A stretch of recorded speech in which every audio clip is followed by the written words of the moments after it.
ममता बनर्जी जो बंगाल की मुख्यमंत्री हैं, उन्होंने अमित शाह को खुला चैलेंज दिया। उन्होंने अमित शाह को बोला कि अगर मैं चाह लूं तो अमित शाह होटल के कमरे से बाहर भी नहीं निकल सकते।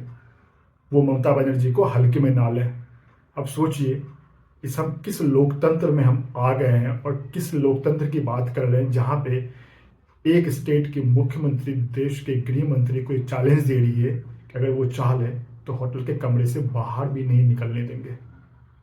ये हमारा लोकतंत्र हम किस मोड़ पे पहुंच गए। अमित शाह पिछले 2 दिनों से बंगाल के दौरे पे थे, जहां पे वो अपने पार्टी के कार्यकर्ता, पार्टी के नेताओं से मिल रहे थे, वो चुनाव की रणनीति बना रहे थे। उन्होंने एक प्रेस कॉन्फ्रेंस भी किया, उन्होंने बहुत सारे सवालों के जवाब दिए ममता सरकार पर, उन्होंने बहुत सारे इल्जाम लगाए और ममता बनर्जी गुस्से में आकर उन्होंने कहा कि वो हमें हल्के में ना लें। आप सभी को पता है कि अगले कुछ ही महीनों में बंगाल में विधानसभा का जो है बिगुल वो बजने ही वाला है और बीजेपी अभी से नहीं, पिछले कुछ महीनों से ही बीजेपी का जो सारा फोकस है वो बंगाल विधानसभा चुनाव पे हो गया है।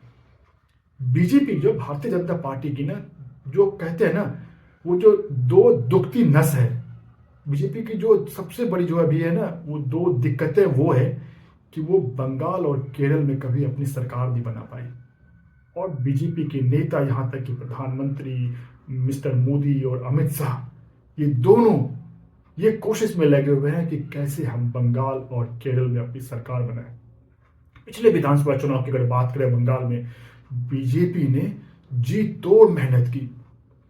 प्रधानमंत्री मोदी ने कितनी रैलियां की, अमित शाह ने पूरी चुनाव की कमान अपने हाथों में ले ली। बहुत सारे मुद्दे उठे, हिंदू बनाम मुस्लिम, बांग्लादेशी।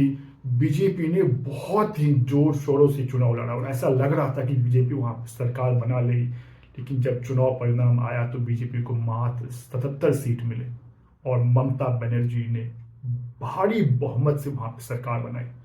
देखिए बंगाल की क्या स्थिति हो गई है, कांग्रेस और लेफ्ट दोनों बंगाल से गायब हो गई है। एक समय जहां पे लेफ्ट की बंगाल में सरकार थी, लेफ्ट की टूटी बोलती थी, लेफ्ट हर चुनाव में क्लीन स्वीप करता था, वहीं आज लेफ्ट का कोई नामो निशान नहीं रह गया है। कांग्रेस वो तो पता नहीं पूरी धरती से ही शायद वो गायब हो रही है धीरे धीरे। खासकर बंगाल में एकमात्र जो उसके नेता थे अधीर रंजन चौधरी, उसको भी साइडलाइन कर दिया गया है। तो बीजेपी की वो दुखती नस है कि वो बंगाल का जो चुनाव है हर हाल में जीतना चाहती है, लेकिन वो जीत नहीं पा रही है। तो इस बार भी बीजेपी ने अपनी कमर कस ली है बंगाल चुनाव को जीतने के लिए और उसकी जो कमान है वो अमित शाह ने संभाल ली है। तो अमित शाह उसी के लिए बंगाल के दौरे पे थे और ममता जी पे और खासकर ममता दीदी की सरकार पे वो बहुत सारे इल्जाम लगा रहे थे, जिसमें जो सबसे बड़ा जो मुद्दा है ना, आप लोग पता होगा कि एसआईआर, चुनाव आयोग अभी एसआईआर चला रहा है जिसमें कितने लाख वोटरों के नाम कट गए। अभी बिहार में जो चुनाव हुआ था उसमें लगभग 65 लाख लोगों के चुनाव के वोटर से नाम कट गए थे। तो सेम बंगाल में भी एसआईआर शुरू हो गया है। बंगाल का जो सबसे बड़ा जो मुद्दा है वो है बांग्लादेशी वोटर का। बॉर्डर लगती है बंगाल से, वहां से बांग्लादेशी भारत में आते हैं, खासकर पश्चिम बंगाल में, और वहां पे बस जाते हैं, फिर वहां के वो वोटर बन जाते हैं। तो जैसा बीजेपी का जो आरोप है कि बहुत ही मात्रा में बांग्लादेशी जो लोग हैं वो कोलकाता में आके वहां के वोटर बन गए हैं, और खासकर हिंदू और मुस्लिम, सबसे ज्यादा अगर कोई मुस्लिम आबादी है तो वो है बंगाल में।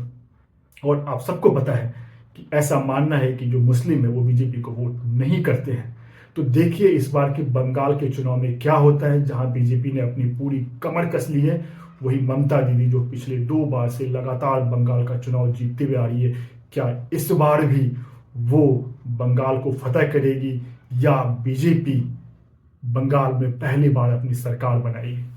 नमस्कार।